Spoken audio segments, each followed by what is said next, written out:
This episode brought to you by Progressive Insurance. Do you ever find yourself playing the budgeting game? Shifting a little money here, a little there, and hoping it all works out? Well, with the Name Your Price tool from Progressive, you can get a better budgeter and potentially lower your insurance bill too. You tell Progressive what you want to pay for car insurance, and they'll help find you options within your budget. Try it today at Progressive.com. Progressive Casualty Insurance Company and Affiliates. Price and coverage match limited by state law. Not available in all states.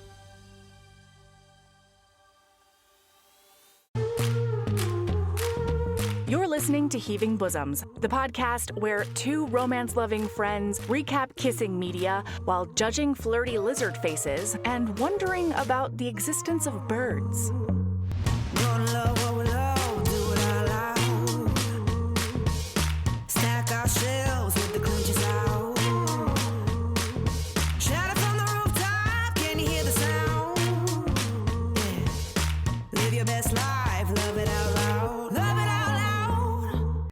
Hey HBs, it's almost time for part 2.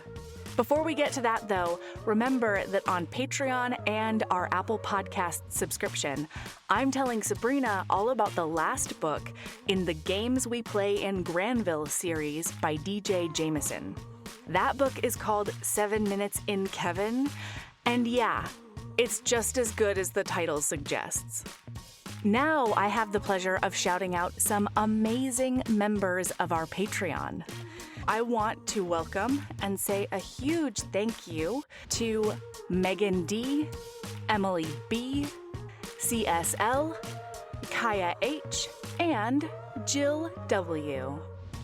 All right, when we left off yesterday, Muriel had been told by her dad that she had 3 weeks left in Sydney before she was going to be dragged home to Porpoise Spit with him. But we know Muriel, and we can only assume that she'll go to any length to stay. Again, we'll be talking about cancer treatment and suicide of a parent. So nope out now if you feel like you need to. All right, here we go.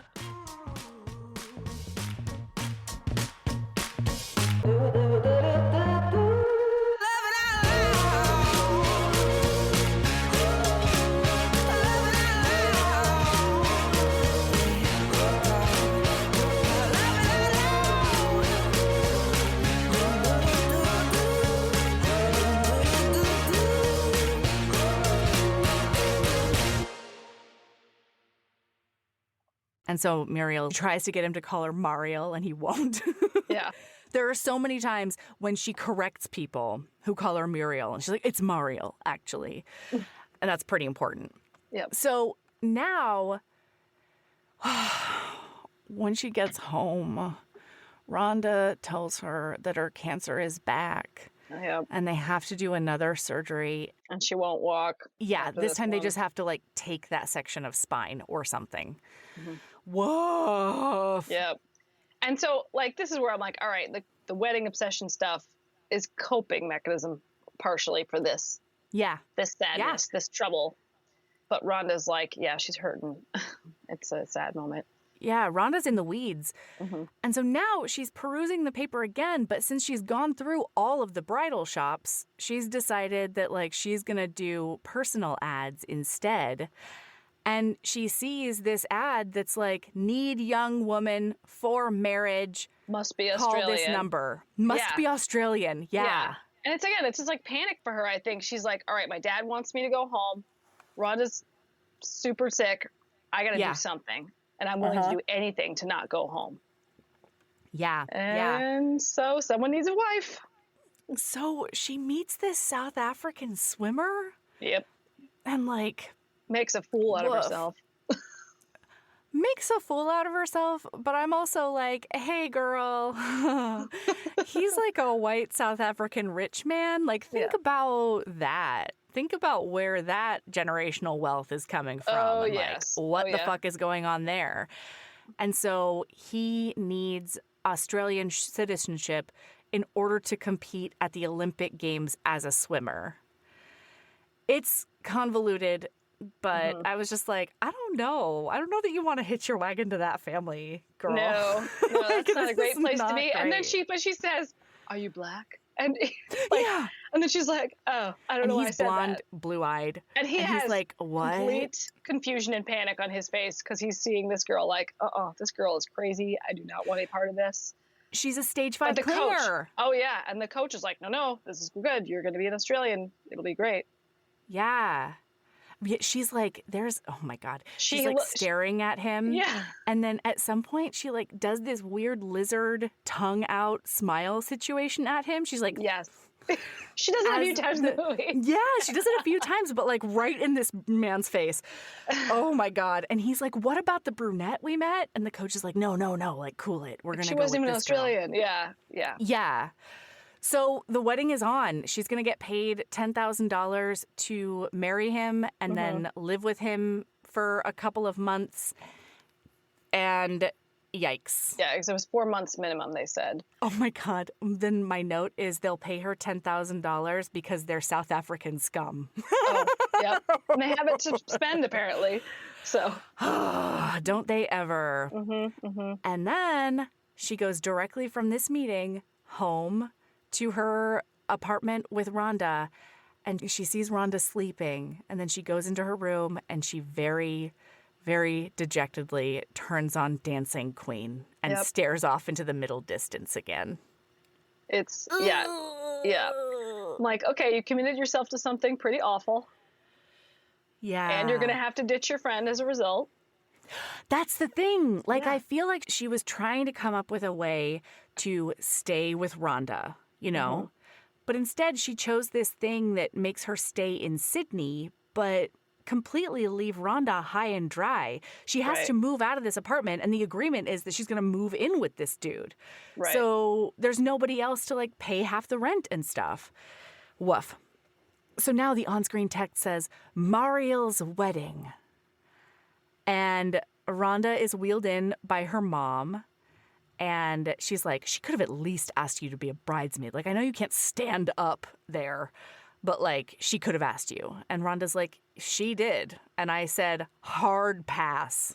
I'm not going to be part of this farce. This is ridiculous. Right, because Rhonda knows this is all just for some weird obsession or money or whatever. Yeah. So then the high school bitches come over and they're very ableist and weird about Rhonda having cancer. And they've clearly sucked up to get into this role of this. And then apparently this is a high profile wedding. Yeah, he's a celebrity, question mark? Yeah, that is what happened. I don't know. She's going to be on the cover of all the Australian tabloids as a result of this. And like there's so much press there. The guy is sweating bullets. He's sweating in a way. His panic is awesome. Yeah. He's like, I'm going to have to run to the bathroom and vomit or something. Like his face, he just looks ill. Yeah, especially contrasted with like the cheesy, like Cheshire Cat smile on her face coming down the aisle. It's like a smile so big she's not even pretty anymore. You know what I mean? Yeah, the like, I made it. This it's is grotesque. All mine. Yeah. Yes. And she's wearing a crown made out of pipe cleaners that has that's shaped into a heart. Okay, and I will not have any other questions about this. I'm not going to have any other hypotheses about the medium this is made out of. Okay, clearly pipe cleaners. Yeah, it was craft day. We got it. And then when she walked, it goes from Ave Maria. Okay, very elegant, traditional, all the business. Yeah. And then when she walks down the aisle, it does a hard cut to I Do by ABBA. And everyone does this, like, double take. They're like, what? I loved it, though. Oh, yeah. I unironically loved it. Oh, yeah. I love all of the music in this movie. It is so of a time. I don't know. It's fun. It's fun. Absolutely. Well, and I think at one point it really shows the amount that she and Rhonda just immediately click, you know? Because when they were firing her from the friend group, they were like, and you listen to 70s music and it's the 90s now. Yep. And then on that vacation, she not only stands up for Muriel, being like, I'm not alone, I'm with Muriel. Then she performs an ABBA song, a 70s song with her in front of all these assholes, you know? Right. So and does I a really great job. liked, I mean, nails it. Yeah. Yeah, but I really liked the way that the music was used in such like an intentional way for the narrative. Yeah. Side note, apparently they made a musical out of this movie, like in the 2018-ish, that time frame. Except I didn't Mamma see it. I Mia just did happened- it better, Yeah, I guess. Yeah, Mamma Mia was great. This was, I presume it was in Australia or something, because it's not one I've heard about. But when I was reading about the movie, I was like, huh, go figure. It's fun music. That's great. Yeah. Lowe's knows you don't want to sacrifice reliability for savings. This July 4th, get up to 40% off select LG appliances and purchase 2 or 3 select major appliances to get an additional 10% off. Save big on LG, America's most reliable line of home appliances at Lowe's. Based on independent reliability surveys 2021 to 2024 and select major appliances as compared to competing manufacturers offering full appliance lines. See associate for more details. Selection varies by location. While supplies last. Exclusions apply. Valid 6/18 through 7/9. So then my note is she's such a hilarious creeper down the aisle That's and it. at It's the the altar. creeper. Yes. Because the thing is, she's very, like, sympathetic as a character, but she's a total creeper. Yes. Like, and sometimes it's adorable creep, and other times you're just like, somebody call the authorities. Like, get this man some safety. Yeah. She's looking at him like, I'm making you alive. And he's like, I need to go. Yes. And the coach is just like, remember the games. You can do it. Yeah. On this altar, she is a maniacal praying mantis. Like, really. Yeah. It's incredible. And at the end of the ceremony, oh man, Rhonda leaves in the middle of the ceremony in a huff. She very much disapproves. To go smoke some more in the corner. Oh God, she's chain smoking. Yeah. Yeah.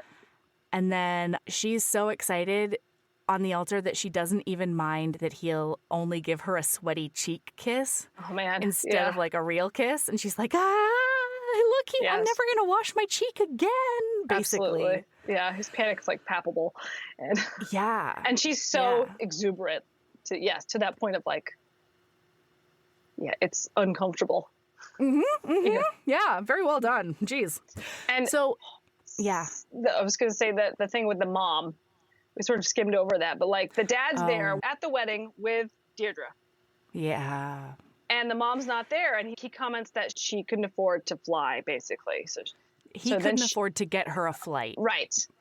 And so she has to ride the bus up. Mid-ceremony, they cut to her getting out of a taxi and running in and sitting in the back row of this church to see this wedding. With like a beautifully wrapped gift. And she's clearly excited for her daughter, and like, it's like the life. Her kids are like the one thing that gives her any sort of livelihood in her, you know what I mean? Like in her face and all her like expression. So yeah, they have their little super awkward ceremony, and they're walking back, and they're getting congratulated by people. Everybody's like fawning over him. And right when they walk past the mom, she turns her head to look up at the groom and doesn't even notice that she's there. Yeah, and she's the Mama mom's face. Cellophane. So sad. Yeah, it's rough. Yeah, this mom, she's got it rough. Yeah. So now, outside, she sees Rhonda, and she goes over there, even though Rhonda's trying to hide from her. And she's like, I'm so glad that you even showed up. And Rhonda's like, yeah, okay. And she's like, yeah, all those bridesmaids, they came crawling back to me. I didn't reach out to them. Right. And she's like, I showed them. And Rhonda says, what could you possibly have shown them? And she says that I'm just as good as them. Right. And Rhonda has the best line, because she's like, Muriel Van Arkel isn't half the woman that Muriel Hislop was. Yeah. He's like, what are you doing here? Like, what does this really prove to anybody? Right. And she has to go back to Porpoise Spit because Muriel moved out with, not finding another roommate for her. and basically abandoned her, you know? And so now Muriel is having this, like, you know, super rich on the cover of magazines life that is a total farce. But Rhonda has to go home and be miserable with her miserable mom, you know? And they made that promise to each other, listener. Ooh. And then the bitches come back over and say, oh, no, don't worry, Mrs. Rhonda's mom. We'll push her around all the time. Yeah, I'm like, oh, you guys and are like awful. referencing the wheelchair, but definitely there's a double entendre there. Oh, absolutely. Yeah. Yeah. Ugh. It's rough. And like the whole time, you're like, Rhonda, you know, she says, she's like, you knew that I needed help. You knew that I couldn't pay for this by myself. And yet you still did this thing. Yeah. And like, I'm sure she didn't tell Rhonda about how she owes her family like $12,000, but still. Right. Yeah. It's sad. It's tough. Yeah. And it only gets tougher from here, listener. Okay. Because the mom is shopping back at home and she's got these, diabolical shoes on. These shoes are wild. They're like 2 sizes too small at the least. And she's all swollen and it looks horribly uncomfortable. Yeah. And so she stops in the aisle and she decides to buy a new pair of shoes. She picks them up and puts them on immediately because she's in so much pain, right? But then she forgets to tell the cashier that she has them on. She like forgets she's wearing them. And who is there to witness this but the store detective? The Sherlock Holmes of this strip mall. Exactly, of discount stores, apparently. Of this Dollar General. Exactly. Because you look at the rack when she's picking the sandals up to put on, and they're like $3. Yeah. No, they're. So she gets arrested and taken home just like Muriel at first. And she has this vacant look several times in the movie. I don't know if she's at home or if the police, I can't remember if she's, but the husband's talking to the police officer and he's like, they say she's not right in the head. And she just has this like, I'm checked out because my life sucks. She has to disassociate or, you know. Yeah, so she gets taken home and the dad is like, thank you so much for taking care of this. You know, I owe you one, blah, blah, blah. Right. And she says to him, like, I meant to pay for them. I just forgot. And he's like, I don't care. I want a divorce. You know, a bunch of people told me that I would have made it to the state political whatevers if my family wasn't the worst. Right. And she's like, but I need help with the kids and the house and the stuff. Because he's, who knows, always somewhere else and yelling at them. I don't know. Yeah. It's a hurt. This poor woman. So he like takes off. He says, I'm going to be with Deirdre. Yeah. I want a divorce. I'm leaving you. And then she freaks out on her son because he hasn't she tells him to like get a job. Yeah. It's just showing that family dynamic again, you know? Yep. And then for the first time she cries. She's standing at the kitchen counter and she cries. Yep. So now she go to their apartment, right? His apartment? Or I don't remember what order it was exactly, but basically the fancy apartment with the pool where they're going to live. Yeah, they've got like a condo of some sort. And when we cut to her, she's watching her wedding video. Yep. And he's doing laps or something. But what? And then this is again one of those moments where you're like, what's the passage of time here? Because it clearly isn't like, it's been more than a week or more or something. Absolutely. And yet she's still sitting there. Apparently that's what she does. She just watches her wedding video. Like, she's not working or something. And it's I don't know. interesting because when he's down at the pool, he definitely, like, he looks up at the floor of their apartment. Mm-hmm. And it's not like quite longing, but it is, you can see some sort of like familiarity. They imply a lot. Yeah. Mm-hmm. Yeah. When they first moved in, he was like, what kind of person marries a stranger? And he's so condescending and he's such a dick nose. And it's clear that he has no respect for her whatsoever. Right. And she looks at him and she says, you did. And then goes into her room by herself. Right. Because he's like, I want to win. And she says, so do I. And they realize they have something in common. And again, you don't really see how much time has passed, except that they clearly have some version of a relationship now. Right. Yeah. And so she's watching this wedding video and she gets a call And she finds out that her mom died. Right. She needs to go back to Porpoise Spit because her mom died. So when she gets to the house, it's like a hard cut again. She gets to the house and Deirdre is cleaning it out. Scrubbing it to within an inch of its life. Yeah. And like the tchotchkes are gone. Yep. Like she's turning this into her house, basically. And she says the worst thing here that I have ever. Yeah. She says, your mom, you should be proud of your mom. You'd be glad that her life amounted to something. Yeah. She says that she made the ultimate sacrifice for her dad. Right. And now that he's like grieving, the courts will be lenient on him. And she says she'd be glad her life ended up amounting to something. Which is, Deirdre tells her that she died of a heart attack. Right. Oh, God. And she said a heart attack and looking peaceful. Right. And then she goes into her sister Joni's room. Yeah. Trigger warning here. Yep. Trigger warning. For mentions of suicide. Yes, because she's weeping. And the other kids, by the way, they like pan over them in the living room and they're just like doing their thing, like being, I don't know. And maybe it's fine. I'm so confused about this family, though. Are they kids? Like, there's one child there. Right. They're the girl. There's a the singular sister, child there. And the other ones are, the brother, Perry, who didn't mow the lawn that she yells at one point, is like clearly like 20 something. Yeah, they're 16 to 28 minimum. Right. You know? So these three others. They're like on the phone, they're doing their kid thing. But so she goes into her sister, who I don't know if she's older or younger, but she's clearly not young.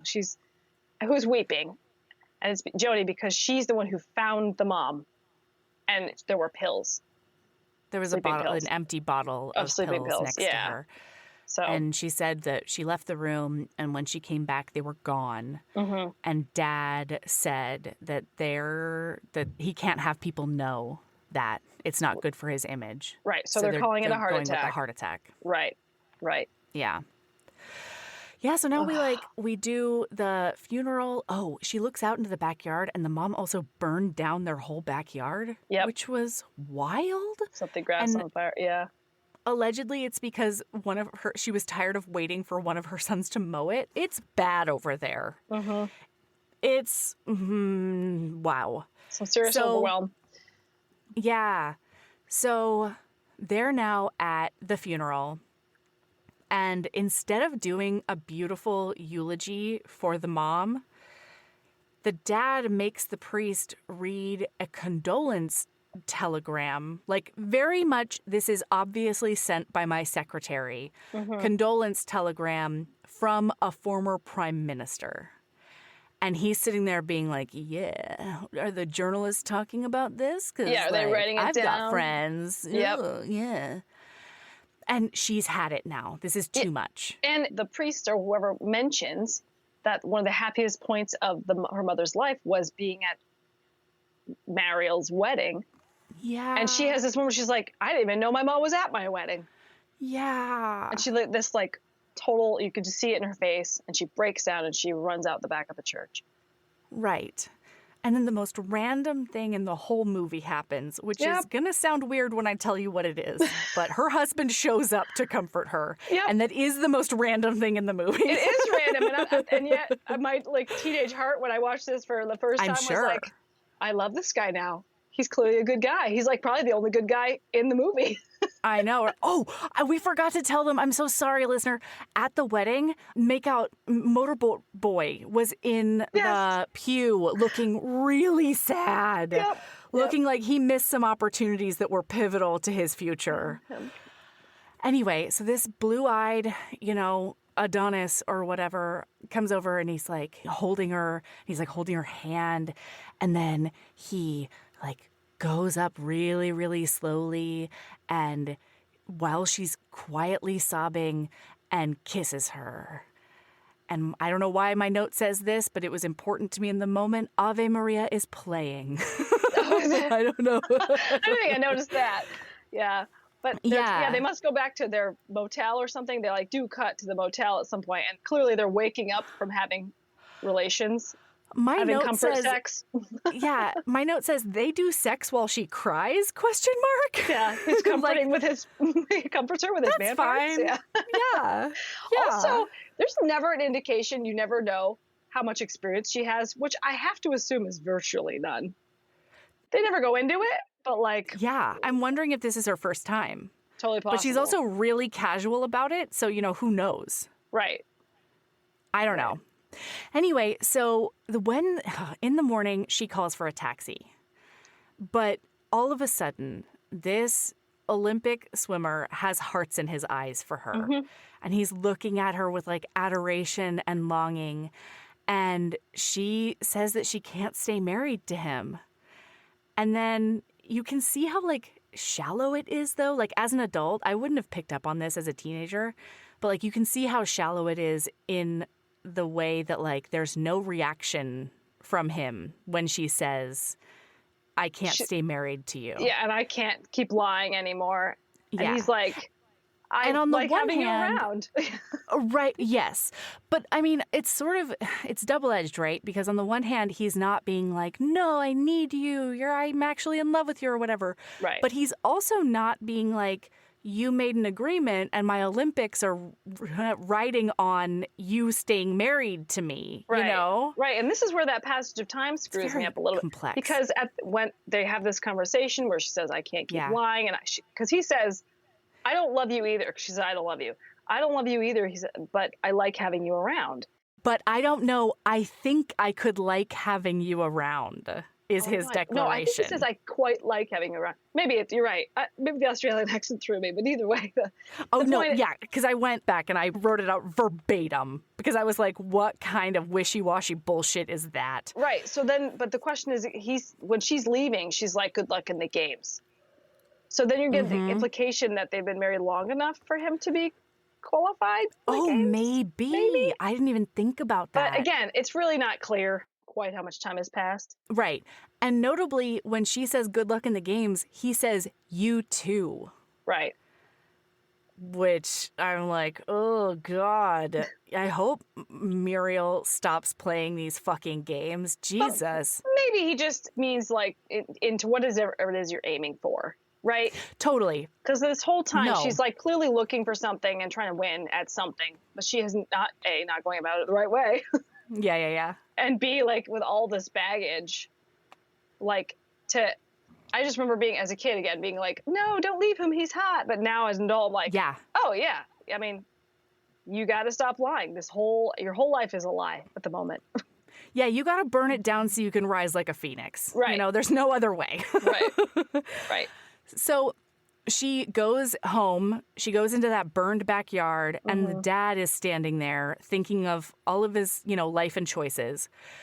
And he's like, well, you're going to stay and help me with the kids, right? Like, you owe me that. You're going to become the mother figure now for the younger kids, right? And she's like, fuck that, Dad. I'm going back to Sydney. Yeah. I don't owe you anything. In fact, you owe us. Because you haven't been here our whole lives. Right. You've been more preoccupied with your own bullshit. And he's constantly telling them they're useless. And she's like, and we're not useless. We never were. And you're going to stop telling them that. And you're going to go into that house right now and tell those kids that they're not useless. Right. And then she gives him a check for $5,000. Right. And she's like, I'll give you the rest when I have it. I'll pay it in installments while I'm working in Sydney. Now... Bum-ba-da-bum-ba-da-bum. We've got our hero arc finally coming together because now she goes to Rhonda's mom's house. And she's like, I need to talk to Rhonda. Meanwhile, Rhonda is sitting there having the most miserable tea with all these bitches. Exactly, with the bitches. Yeah. And the mom's sitting there too, we should be so happy because the bitches love her. Yes, yeah. The mom is like, I've made it. Because these kids are hanging out with my daughter. Yeah, exactly. Ooh, the cool kids are in my house. Yeah. Oh, it's so sad. Yeah, and so anyway, Rhonda is still not taking anybody's bullshit. And so there's a moment when one of the bitches is like, oh yeah, I think I'm going to go hang out with this girl. And Rhonda's like, wait, she's the one that you said blew your husband and left lipstick on his dick. What are you talking about? And Tanya, her name is, she's like, well, you see, then I blew her husband. And so I realized people make mistakes and we can be, and you know what? That is some growth for her. Right? I'm actually pretty proud of this asshole. Anyway, so now Muriel comes in and Rhonda says, hello, Muriel. And then she says, it's Muriel, actually. Right. I'm like, what about your husband? And like, we broke up. And they're like, we broke up. That like cattiness comes out so hard right away. Yeah. And so she says, I'm actually here to ask if Rhonda will come back to Sydney with me. Right. And Rhonda says, why would I go anywhere with you? And Muriel says, because I'm your friend. And then there's like quiet, awkward pause. Mm-hmm. And Rhonda's mom says, you can't just come in here, barge in unannounced, and turn her against the people who love her, the people who were actually there for her. And Muriel feels very chastised, but she's looking longingly at Rhonda. Yep. And then Rhonda says, yes, she can. And now they're going back to Sydney together. Go back to Sydney, but not without insulting. And of course, I now can't remember exactly what she said. She does another mic drop insult of those girls. She does. They're getting in the cab, and the one Tanya is like, you can't say that to me. I'm young, I'm beautiful. And she's making this face where she's like, absolutely not beautiful. Like, I'm beautiful. It's grotesque again. Yeah. Yes. And this time they just cackle. It's so funny. And then they're just like, I just love this because they're just being such adorable weirdos together. Mm-hmm, mm-hmm. They've got their heads out of the car like puppies, and they're being like, goodbye, strip mall. Yeah. Goodbye, motel. With like ABBA soaring in the background, like, goodbye, porpoise spit. Yeah. Yeah. Yeah, and so now they're going to be happily ever after BFFs. Yep. It's Lady Loves. Yep, Lady Loves in Sydney. Ooh. Yeah, this movie was rough, but it was also really good. And shockingly funny. Yeah, it had real funny moments, but I had forgotten how rough it was. Yeah. And again, I think age obviously is a part of it, but like time, just... There's no, like, you want to see redemption for, like, the mother or something, and none of that happens. Yeah. And I mean, it's imagine very a book life version in that would way. be able to, you could dwell on that stuff a little bit longer, but movies never do, so you just have to deal with it. Well, but I told that story about Toni Collette earlier because apparently this is a universal reaction. People are like, oh yeah, Muriel's wedding is so funny or whatever. And everybody forgets the dark parts. Right. Everybody remembers like beanbag chair, beans flying everywhere with naked guys. And no one remembers suicide bomb. And it's just sad. I mean, and the dark and like verbal abuse. Like, yeah. Like content warning. Like it's just mental health is real, people. So yeah, no, really. Yeah. All right, Jamie, what is your lady love? So lately, my lady love is going outside because I'm trying to get a lot of work done. And, you get like the screen brain. And I'm a big gardener, but I'm a little inconsistent with my weeding. So I've been trying every day to go out for, 10 minutes at least and just listen to the birds, know your earbuds. A gardener, you say? I know, you can identify. So just have my feet in the dirt and like pull some weeds and be outside and not plugged into anything. And that really helps me reset for when I go back to work again. That's great. And it's just, I have to remind myself because I love nature, right? And we all feel better. Like it's biologically proven that we will feel better if you go outside and enjoy that stuff. But we forget and get sort of tied up in like the haves tos, So plus June is a really beautiful time here in the Northeast. It's not too hot, not too cold, except for the black flies eating you alive. That's not awesome. But she survived. You know what? That's a really interesting because I need to remember that unplugging while doing that is a really important part of it because there are times where like I'll spend hours in the garden, but I've got a podcast in or something. Oh yeah. And so I don't feel as refreshed as I think I probably would if I was just being like still mentally. Absolutely. I'm a podcast and audiobook like addict. Music. And so, this sort of conscious choice to not Yeah. have anything in my feed ears. The ADHD brain. Yeah. And I'm like, no, Constant let's just stimuli. be out for a bit. And it's good because for my kids, I mean, I sort of got into this habit where I could never hear them because I had an earbud in. And sometimes that's necessary. But a lot of times I should be like, no, if I'm going to ask them to listen to me, I'm going to try to listen to them. So. Right. Okay, well, you might like my Lady Love then, especially because it is this fairly new Instagram account called Dodgy Gardener. Ooh. And he is this Scottish man. I was going to say, he's got to be Brit or something. Yeah, dodgy. Yeah. And he starts every episode by being like, welcome to part, whatever, trying to turn this absolute monstrosity of a garden into ChatGPT's version with absolutely no fucking clue what I'm doing. And he's hilarious. And it makes me really happy, not only because he just curses every single other word, and I'm not exaggerating. A lot of times he'll be like, yeah, it turns out brands don't want to partner with you if you say fuck all the time. And that seems weird. Why do they care? Oh my God. Anyway, but he shows, he really shows that I have no idea what I'm doing. Because there's a time where he does an entire thing and then he's like, and then I figured out that I did it wrong. And so then the next reel is about him taking the whole thing down and redoing it and stuff. Oh no. He's a nightmare and it's wonderful. So Dodgy awesome. Gardener is a pretty fun one. I'll definitely look into that. Yeah.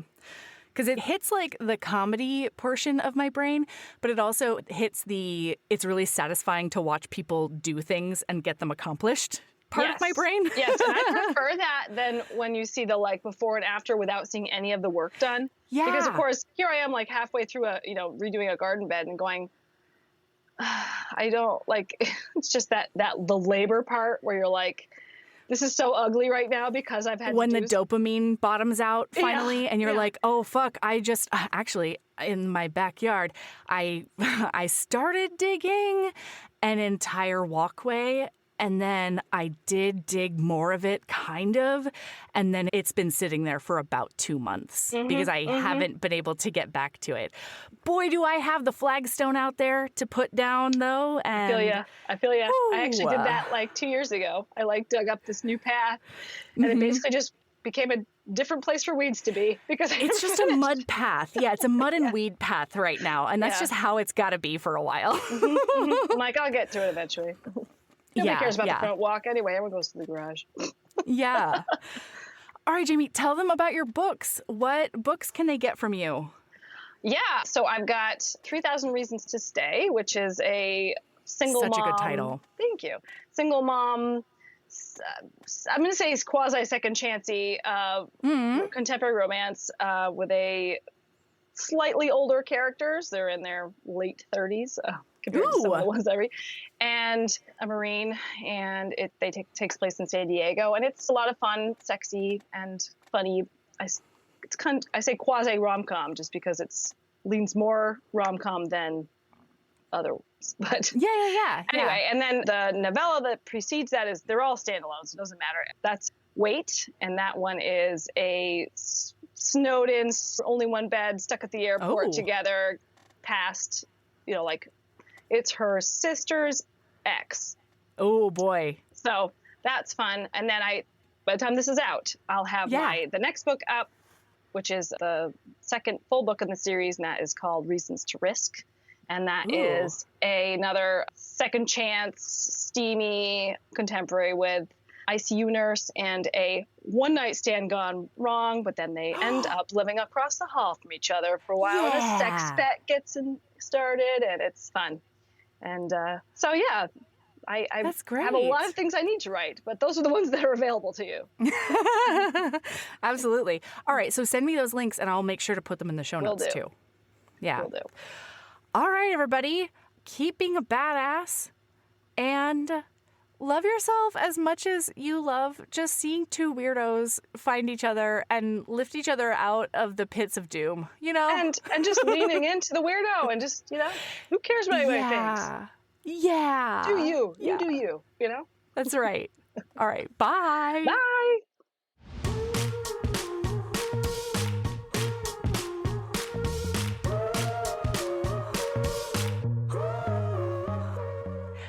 you for listening. If this was your first episode, we're so excited to have you. Come back next week. Sabrina is actually coming back to her HB home from her brand new IRL home. We're going back to Viking times and recapping The Bone King and the Starling by favorite Elizabeth Stevens. Heaving Bosoms is produced by us, Melody Carlisle and Sabrina Bradley. Editing is done by me, Melody Carlisle. Our theme music is by the incredible singer-songwriter Brittany Fonts, and our art is by the ultra-talented author Kate Pryor. If you like our show, remember to follow us on your favorite podcast app, rate us 5 stars, and leave a review. That one small action is a huge way to help the show. If you want to get in touch with us for advertising inquiries or anything else, you can email us at heavingbosomspodcast@gmail.com. If you want more of us, visit patreon.com/heavingbosomspodcast. You can also find us on Instagram at Heaving Bosoms, on TikTok at Heaving_Bosoms, and in our Facebook group, the Heaving Bosoms Geriatric Friendship Cult. See you next week.